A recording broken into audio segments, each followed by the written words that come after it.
Hello everyone, in this video today we will talk about the disease called the albinism, the biochemistry of the albinism, and later in the video we will talk about about the homocystinemia. Okay, now let's first talk about the albinism first. The albinism is a disease which is manifested in the form of hypopigmentation, that is the lack of pigment in the eyes, in the hair, and also in the skin. The pigment that is deposited in the hair, skin, and eyes is the melanin. So we need to talk about the formation of the melanin first. The melanin is formed from tyrosine. The tyrosine is the amino acid that is being formed from the phenylalanine, and the tyrosine gets hydroxylated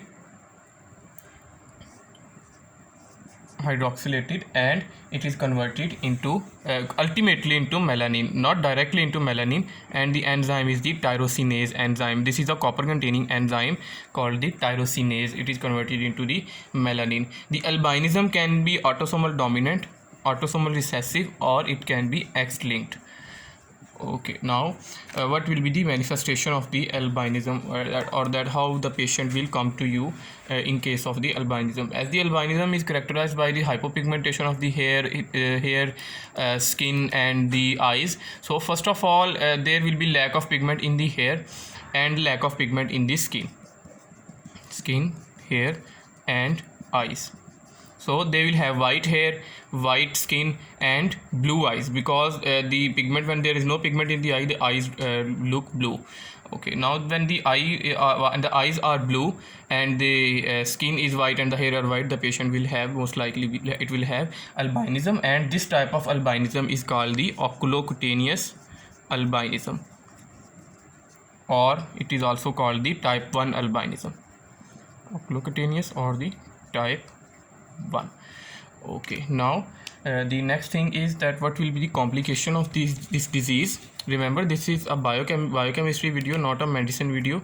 Okay, now this disease will manifest in the form of vision defect, because there is no pigment in the retina, and there is no pigment in the iris. So the eyes will be exposed to a lot of ionizing radiation or the UV radiation from the sun and from the other sources. Now the second manifestation is the photophobia, that these patients will fear light, or the light will cause pain in their eyes, because there is no pigment present in the eyes to prevent the prevent the scattering of the light, and also because there is no pigment to absorb the excessive light.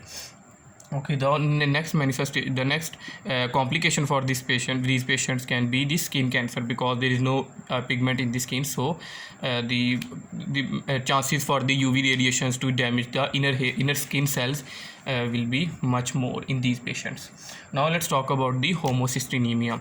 We have also talked about the metabolism of the methionine into homocysteine, and the homocysteine and then into cysteine with the help of the cystathione metabolism or the cystathione pathway. Now just a small review here. You should check out the video on the amino acid that forms succinyl CoA. In that video, the metabolism of the methionine is very much described in detail. Okay, now the methionine, first of all, the methionine is converted by a multi-step pathway into homocysteine. This homocysteine can have two fates. When there is deficiency of methionine in the body, then this homocysteine is converted back into methionine, and this reaction that converts the homocysteine to methionine requires folic acid as well as the vitamin B12. And if the methionine is sufficient in the body, then this homocysteine proceeds forward and it combines with serine, and it forms a compound that is called the cystathione, in the presence of an enzyme called the cystathione synthase or the cystathione beta synthase. You will have to remember the name of this enzyme, because there is pathology coming up. Okay, now the cystathione will be converted into, first of all, it is converted into serine, and it will be converted into alpha ketobutyrate, and this alpha ketobutyrate will be ultimately converted into succinyl coenzyme A. Okay, now the most common abnormality of the homocysteine metabolism is here. at this step in which the homocysteine is being converted into cystathione. If the homocysteine is not being converted into cystathione due to the defective cystathione synthase enzyme, then the homocysteine starts accumulating in the body and there will be homocystinemia. This homocysteinemia will cause many of the abnormalities, and first of this abnormality will be the lens dislocation, that the lens of the eye will be dislocated and the patient will have vision problems. This disease also, this symptom or this sign is also called the ectopia lentis. Now the second deformity will be that the skeletal anomalies will be there, and the third one is that the because the homocysteine is not metabolized and cysteine is not produced, so the intellectual disability will be there. The central nervous system will not develop completely.